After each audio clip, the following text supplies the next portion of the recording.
Bonjour amis astrophiles, je vous retrouve avec plaisir pour ce nouveau podcast concernant la nouvelle lune en Capricorne, donc le 18 janvier 2026, temps universel 19h51. Alors, vous constatez très rapidement qu'il y a un amas planétaire, donc sur la toute fin du Capricorne. Nous avons bien entendu, comme pour toute nouvelle lune, une conjonction des deux luminaires, Soleil-Lune, à 28 degrés 44 minutes d'arc du Capricorne, et sur le 26e degré, nous avons une conjonction exacte entre Mars et Mercure. La planète maîtresse donc de cet amas, je dirais, la planète qui régit cet amas planétaire en Capricorne et qui est le maître du signe du Capricorne, eh bien c'est Saturne. Saturne qui est ici donc en Poisson et qui forme un sextile, donc un aspect que l'on dit harmonique et qui est, qui permet que les énergies tant de Saturne que des planètes en présence dans cet amas puissent, je dirais, à circuler de façon fluide et constructive, notamment avec Saturne. Nous avons aussi, alors qui fait partie de l'amas, mais qui se situe dans le signe qui suit le Capricorne, et nous avons donc ici Vénus et Pluton. Pluton se situe à 3 degrés du Verseau et Vénus à 1 degré du Verseau. Et puis, nous avons une conjonction exacte entre Pluton et l'astéroïde Vesta. Et je vais y revenir. Donc, Vesta, Pluton, Vénus en Verseau. Le Verseau est régi par Saturne et Uranus. Uranus et Saturne. Donc, nous voyons ici la présence de Saturne qui est particulièrement importante. Saturne est au sextile exact, vous voyez, 27 degrés du signe des Poissons. Sextile exact, donc 60 degrés qui séparent les deux planètes. Saturne, Uranus, 27 degrés du signe du Taureau. Le Taureau est régi par la planète Vénus, qui est conjointe à Pluton. Nous avons ici un beau triangle, je dirais, entre cet amas, ici, Capricorne, Verseau, Uranus, Saturne. Alors, on voit bien ici l'importance de ces deux planètes, Saturne et Uranus. Saturne, planète maîtresse du Capricorne, Uranus, planète maîtresse du Verseau, Saturne aussi, et l'autre planète qui régit le Verseau. Les deux planètes sont au sextile l'une de l'autre, sextile exact, et nous voyons bien que nous sommes sur le point, nous sommes sur le point de passer avec Soleil, Lune, Mercure, Mars en Verseau. Et Vénus, planète maîtresse du Taureau, donc qui régit actuellement Uranus, a déjà sauté le pas et a fait son entrée en Verseau. Nous avons ici véritablement de nombreuses significations à prendre en compte dans nos vies personnelles et au regard de, je dirais, du contexte énergétique dans lequel nous évoluons, contexte social, sociétal. Et nous avons, bien sûr, ici Jupiter rétrograde en Cancer qui forme une opposition à cet amas. Alors, c'est une opposition, je dirais, relativement large, mais 18 degrés du Cancer, l'opposition est quand même présente par rapport au signe du Capricorne. Nous sommes dans l'axe Capricorne-Cancer. Donc ici, nous voyons bien que nous sommes à une étape où il est question de finaliser un bilan dans notre façon d'agir, notre façon de penser, pour sauter le pas et nous engager vers un nouveau départ. Une lunaison, c'est un nouveau départ, une nouvelle lune. C'est une lunaison qui débute et qui engage une dynamique de nouveau départ. Donc on peut prendre des initiatives nouvelles, mais là, il va falloir réfléchir à notre façon de communiquer, notre façon de rentrer en relation, notre façon d'agir. Et il pourrait y avoir une loupe posée, puisque Jupiter, c'est l'expansion, c'est surtout une loupe posée sur ce qui se joue. Donc, soyons vigilants parce qu'une loupe grossit un phénomène, qu'il soit positif ou négatif. Une façon d'agir positive ou négative. Quand je dis négative, c'est excessive. Il pourrait mettre de l'excès dans notre façon d'agir, notre façon de communiquer. Donc, ça appelle à la prudence. Alors, Saturne est au sextile. Donc, il va être une clé pour, en effet, agir avec prudence, être suffisamment perspicace et avoir une action qui soit une action dans ce que nous voulons entreprendre, une action réfléchie, pondérée, pour ne pas partir, je dirais, au quart de tour, mu par des émotions, Jupiter, Cancer, et potentiellement une interprétation de ce que nous vivons qui amplifie des émotions, alors qu'il faut être justement prudent, prendre de la distance et être surtout persévérant dans ce que nous avons envie d'entreprendre. Cela nous indique qu'un changement se prépare, et pour qu'un changement se prépare et soit pérenne, solide, il doit être construit sur des bases fermes, solides, réfléchies. Nous devons apporter de la pondération et ne pas nous laisser emporter par des émotions qui nous feraient réagir et surréagir, alors qu'il est question là, véritablement, de préparer un changement, de transformer ce que nous avons envie de transformer dans notre existence, parce qu'il y a vraiment là un potentiel de transformation, de transmutation qui se prépare pour un véritable changement qui va s'opérer.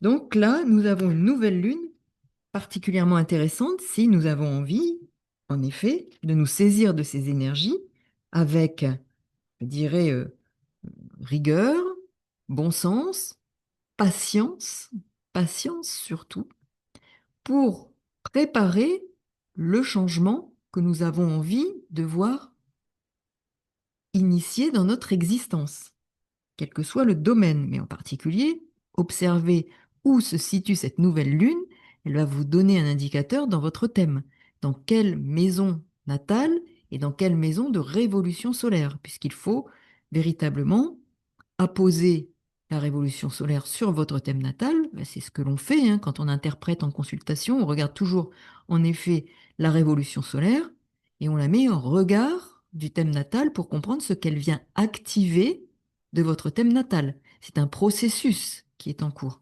Donc c'est une étape, la nouvelle lune et la révolution solaire. L'ascendant de révolution solaire est un ascendant que l'on qualifie de cyclique, qui va vous donner la tonalité de votre année et qui va vous faire travailler votre ascendant natal et des points de votre thème natal. Donc, c'est intéressant de voir quelle est votre planète dominante, quelle est la planète maîtresse de votre ascendant, et aussi où vous avez là, actuellement, dans votre thème natal et révolution solaire, cette nouvelle lune, parce qu'elle va être déterminante. Alors, si vous êtes Capricorne, ascendant Capricorne, d'autant plus. Nous voyons bien la place de Saturne dans cette lunaison. De la même façon pour le Verseau. Uranus, Uranus-Saturne, si vous avez des planètes en Capricorne, en Verseau, si vous êtes Verseau, ascendant Verseau, Capricorne, ascendant Capricorne, ou des planètes personnelles dans ces deux signes, vous serez davantage concernés. Donc c'est un temps important. Donc cette nouvelle lune évoque une détermination à agir pour justement initier une impulsion de transformation à terme, transformation libératrice. Vous pouvez en effet être mu par une véritable volonté, avec Mars en Capricorne. C'est une volonté ferme qui agit et qui prend le temps, qui est stratège dans son action. Et il s'agit d'une volonté d'agir pour opérer un changement pérenne, mais aussi pour comprendre qu'il se prépare une rupture avec d'anciennes habitudes, des habitudes de longue date, qui sont devenues, en quelque sorte, des freins à votre évolution. il y a un tri qui s'opère. Et si je parle de tri, c'est rupture et tri avec un passé. Mars étant celui qui tranche, Saturne celui qui trie dans ce signe du Capricorne, et à la fois Saturne est encore jusqu'au 14 février en Poisson, donc il en finit avec des anciens schémas qui ont été des schémas d'attachement à des anciens fonctionnements. Il rompt, il coupe, il tranche, il trie, et il va apporter à terme, puisque c'est aussi la rétribution, Saturne, la rétribution du travail de longue haleine que vous allez et que vous avez opéré depuis des mois. Et là, nous sommes vraiment sur le plongeoir pour sauter dans une autre énergie. Les énergies de cette nouvelle lune sont des énergies qui nous poussent, je dirais, au pragmatisme, à des actions fondées sur une réflexion solide, à une combativité à toute épreuve, à de la persévérance, agir de façon ferme dans nos engagements et dans une volonté d'initier une transformation. C'est une nouvelle lune qui nous invite à préparer une action, un projet, avant de le manifester. Nous sommes dans cet axe Capricorne-Cancer, l'axe de la manifestation, donc c'est important. Que voulez-vous manifester dans votre existence, voire naître dans votre existence? Et il faut faire preuve donc de concentration pour faire naître un projet mûrement pensé, mûrement réfléchi. Nous avons Mercure et Mars exactement conjoints. Ils s'associent pour faire ce travail véritablement de transmutation qui arrive. La conviction, le courage, la détermination intérieure seront donc les mots-clés pour établir les bases solides d'un projet et lui donner toutes les chances de se manifester concrètement. Concrétisation d'aspiration, surtout à partir du moment où Saturne-Neptune, donc fin février, vont entrer, seront en bélier ensemble, parce que Saturne va y rentrer donc le 14 février, Neptune le 20, et ils seront conjoints, je crois, le 26 février. Donc nous avons ici vraiment une dynamique nouvelle dans ce premier signe de la roue du zodiaque, signe masculin, signe de feu. Nous passons dans une autre énergie véritablement. Donc, qu'avons-nous envie de concrétiser en termes d'aspiration dans notre existence, mais pas dans un idéal fondé sur euh, du vent, mais plutôt sur quelque chose de solide, de bâti, de réfléchi. Donc, c'est véritablement une nouvelle lune qui offre des opportunités d'accomplissement dans le Capricorne pour se tourner vers un renouveau, Verseau, qui arrive tout de suite après, en ayant pour autant des bases solides, structurées, débarrassées d'illusions, en faisant la part des choses entre idéalisme et aspiration, accessible et tangible. C'est une étape pour définir ou redéfinir clairement vos objectifs. Cette lunaison s'inscrit dans un processus qui requiert maîtrise, cohérence, tri dans vos objectifs et relations pour clarifier véritablement les changements que vous désirez voir se manifester de façon tangible et concrète dans votre existence. Donc concrètement, ce qui apparaît ici, c'est ce besoin de se libérer d'histoires familiales, traumatiques, ou de conditionnements familiaux ou sociétaux, ceux qui opèrent en quelque sorte comme un contrôle intérieur sur soi, un surmoi tyrannique. Il peut y avoir une forme de fidélité consciente, voire inconsciente, à, oui, à ces schémas qui sont devenus de vrais dictats. C'est une préparation à une vraie libération face, je dirais, à un tyran extérieur ou un tyran intérieur.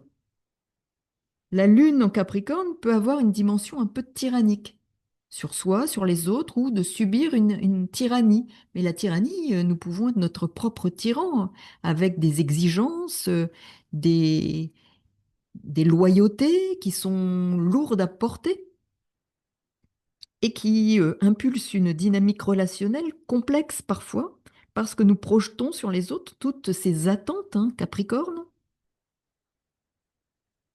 Donc ici, cela nous Cette lunaison nous offre, grâce à ce processus, l'opportunité de prendre conscience de ces diktats et de s'en délivrer.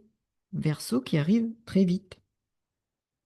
En clarifiant ce qui a pu établir en nous cette architecture parfois très rigide, à laquelle on s'accroche par fidélité, par loyauté, en s'interdisant de la remettre en question.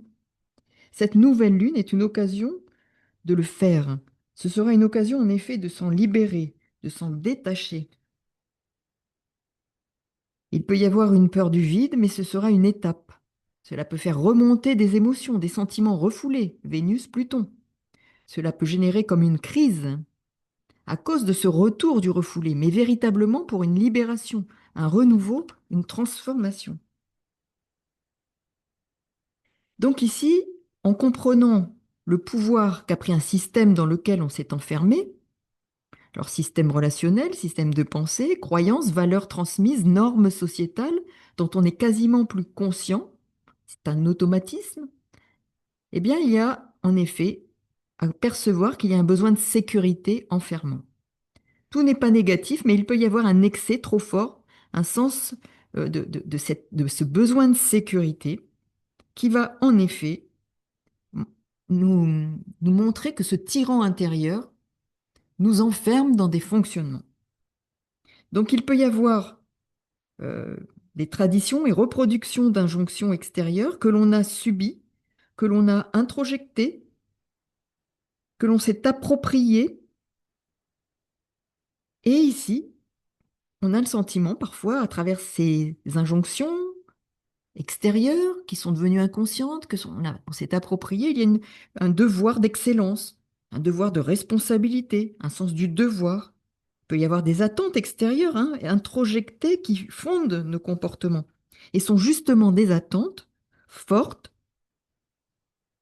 sans que l'on puisse, je dirais, avoir un réel contrôle et qui entravent notre liberté. Ce qui est meilleur pour soi, en effet, c'est de rétablir un équilibre ici.